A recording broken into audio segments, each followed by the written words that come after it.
تو یہاں پر بھی یہ دیکھا جائے گا کہ یہ سوال کتنے نمبر کا پیپر میں ہے. اگر تو 2 نمبر کا ہے تو اس کا جواب پہلے میں بتاتا ہوں. پیج نمبر 4 پہ کرنا ہے.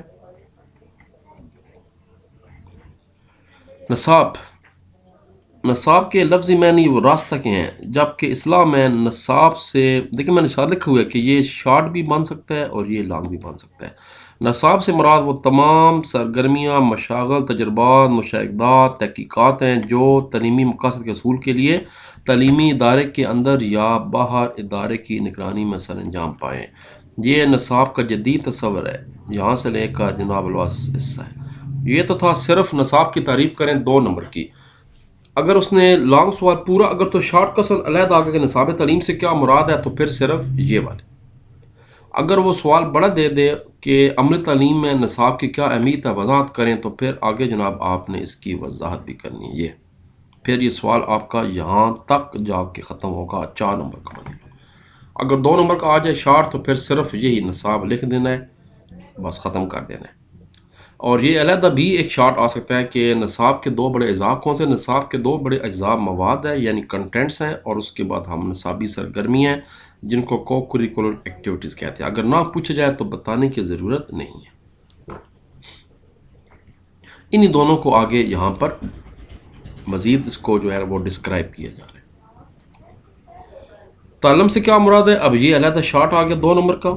اس کے بعد آگے لانگ بن گیا. تعلم کے نتیجے میں انسانی شخصیت میں ہونے والی تبدیلیوں کی مثالوں سے وضاحت کیجیے. اب یہ لمبا سوال بن جائے گا، 4 نمبر کا آ جائے گا یا 8 نمبر کا، 6 کا، جو بھی ہے. صرف آ جائے تعلم سے کیا مراد ہے وہ 2 نمبر کا ڈیفینیشن ہے. پورا آ جائے تو وہ لانگ ہے. میں آپ کو بتاتا ہوں اگلی ٹاپک ہے، یہ دیکھیں. اب صرف شارٹ کوسچن جو ہے وہ ہے تعلم. یہاں سے شروع کریں گے. تعلم انسانی شخصیت کی کسی پہلو میں وقوع پذیر ہونے والی تبدیلی ہے جو جسمانی، اخلاقی، روحانی اور کرداری بھی ہو سکتی ہے. ہر طرح کی تبدیلی، جسمی تبدیلی ہو سکتی ہے، اخلاق میں، روحانیت میں، آپ کے نفسیات میں، آپ کے ذہن میں، سائیکالوجی میں تبدیلی ہو سکتی ہے. چلتے چلتے جناب یہ تبدیلیاں کیوں ہوتی ہیں؟ کئی واقعات رونما ہوتی ہیں، لہٰذا طلباء کے لیے ایسے تجربات کا پریکٹیکلی طریقے سے طلباء کو تعلیم دینی چاہیے، باقاعدہ سمجھانا چاہیے. عمل تعلیم میں تعلم کے لیے مناسب ماحول پیدا کی جاتا ہے. یہ تو تھا شارٹ کوسچن. اب اگر وہ ڈیٹیل پوچھ لے کہ بھائی مثالوں سے وضاحت کریں تو یہ پہلی مثال آگے بچے والی. اس کے بعد چلتے جائیں گے یہاں تک جناب یہ مکمل آپ کا چھوٹو لانگ بن جائے گا. میں ایسے سوالوں کو چھوٹو لانگ کہتا ہوں. یہ اور تدریس کی تعریف کریں، یہ ایک شارٹ کوسچن بن سکتا ہے اور پورا لانگ بن سکتا ہے کہ اگر ساتھ یہ بھی پوچھا جائے کہ مؤثر تدریس کیا ہوتی ہے، اس کی خصوصیات بیان کریں تو یہ ایک بڑا لانگ بن جائے گا. صرف تدریس کی تعریف کریں یہ ایک چھوٹو لانگ ہے. یہ ہے صرف اگر شارٹ آ جائے تدریس کی تعریف کریں، اور یہ شارٹ آئیں گے کہ بنیادی اس کے جائے ڈیفینیشنز ہیں.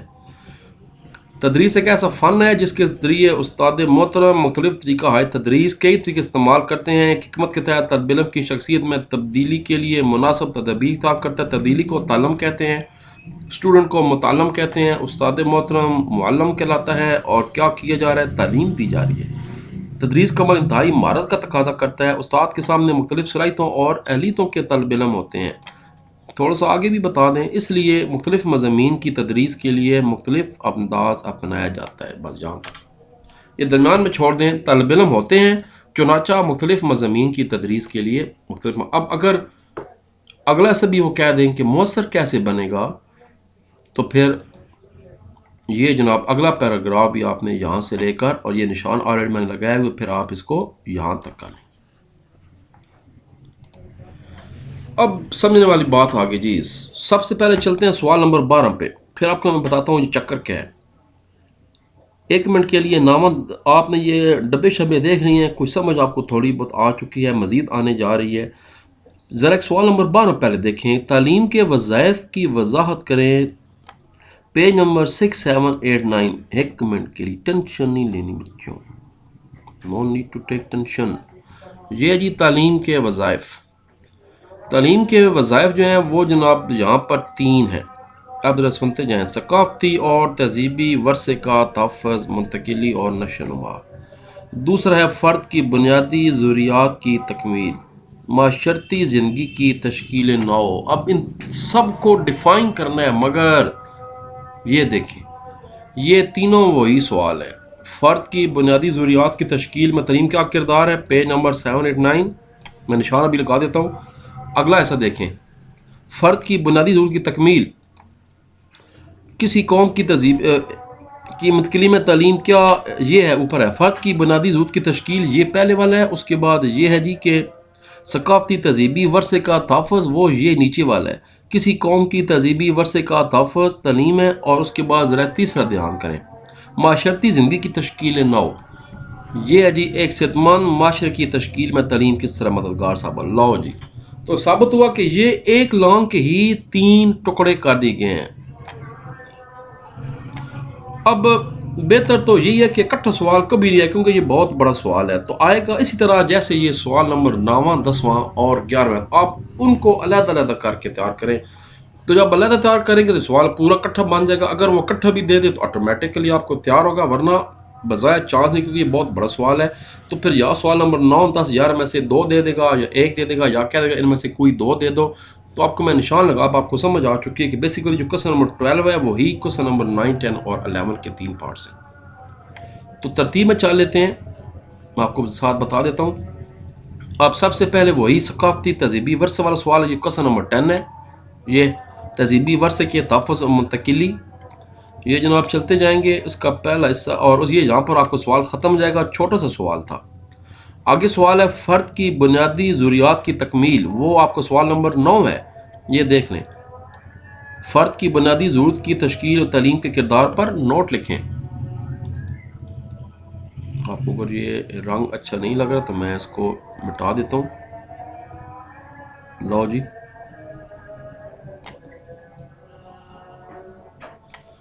اب اس کا جواب شروع ہو جائے گا، یہ فرد کی تکمیل آگے چلتا جائے گا۔ اس کا پہلا حصہ آ جائے گا جسمانی صحت، اپنی حیثیت کی پہچان کی خواہش آ جائے گی، اس کے بعد شہری کے حقوق فرائض کا علم، پھر تعاون آ جائے گا، اس کے بعد معلومات کی فراہمی ہے، دین وی ہے مہارتوں کا اصول، اسکلڈ، ورزشیں اور کھیل، کوکولر ایکٹیویٹیز، مثبت انداز فکر، بھائی بڑی لمبا سوال ہے، جمالیاتی حصص، تصور کائنات، اور سوال ختم، بس صرف 3 صفحوں کا تھا۔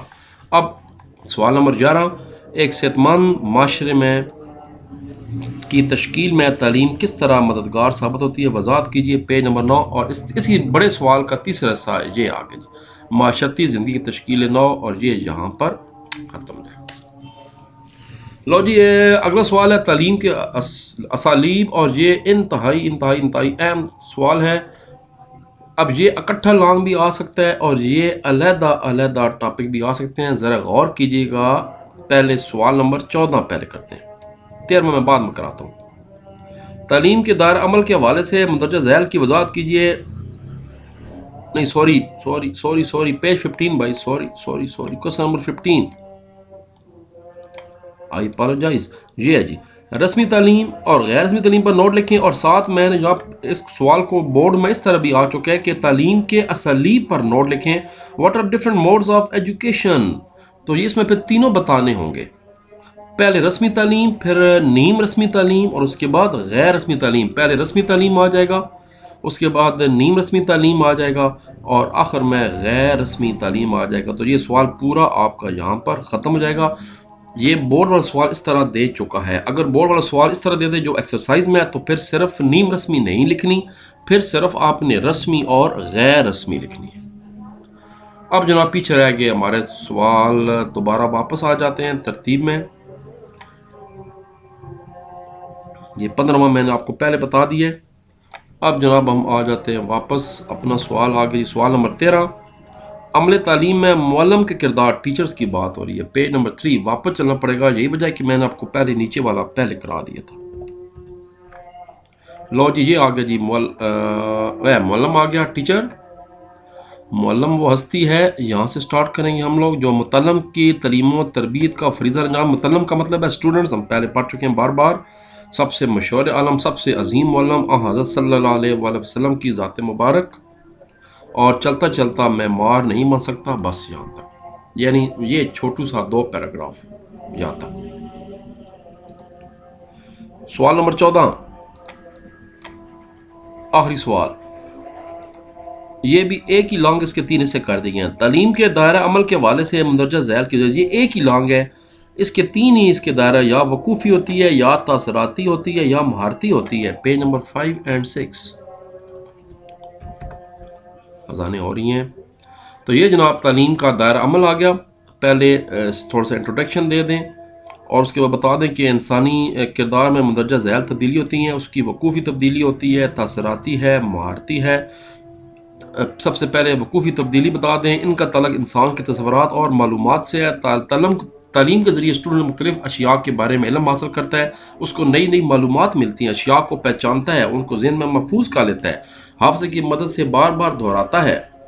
تاثراتی تبدیلی کیا ہے؟ تاثراتی تبدیلی انسان دیکھتا ہے مختلف لوگوں کی عادات سے، ان کے رویے سے انسان سیکھتا ہے، اپنے معاشرے سے سیکھتا ہے، اپنے سوسائٹی سے سیکھتا ہے، والدین سے، استاد سے. بہت سی چیزیں بچے اپنے والدین کی، اساتذہ کی نقل کرتے ہیں. یہ تاثراتی تبدیلی ہوتی ہے. اور مہارتی تبدیلی ہے کہ اس کو پریکٹیکلی سکھایا جائے اور اس کو کوئی چیز پروو کر کے اس کو ہنر دیا جائے. یہ ہنر ہے، مہارت آگے. بڑے لیول کی بات کریں تو engineer, scientist, doctors, I T, یعنی جو آپ ہنر آپ کے اندر آ جاتا ہے. ٹیچرز، اس کے یہ جناب پروفیشنل ایجوکیشن جو ہوتی ہے، وکالت، یہ سارے آپ کا تیسرا طریقہ ہے تعلیم کا جو انسان کے اندر تبدیلیت. انسان کے اندر ایک مہارت اور ہنر آ جاتا ہے، انسان سکلڈ ہو جاتا ہے صحیح معنوں میں. ایسے ہی افراد کو تعلیم یافتہ کہلاتے ہیں. یعنی وہ شخص جس کے اندر کوئی مہارت آ جائے صحیح معنوں میں صرف تعلیم کا، اسی کو فائدہ ہوا ہے. وہ ایک انگریزی کا محاورہ ہے نا کہ Jack of all trades and master of none, کہ بھائی بہت سارا چیزیں دے بارے تے جاندا پر ماہر کسی دا کوئی نہیں. تو پھر گل تو کوئی نہ ہوئی نا جی. تو لو جی گل تو ہوگی کیونکہ ختم ہو گئے ٹاپک سارے. تو پھر اس کے بعد جناب ملاقات ہوتی ہے آپ کے ساتھ اگلے ٹاپک سے، چیپٹر نمبر 2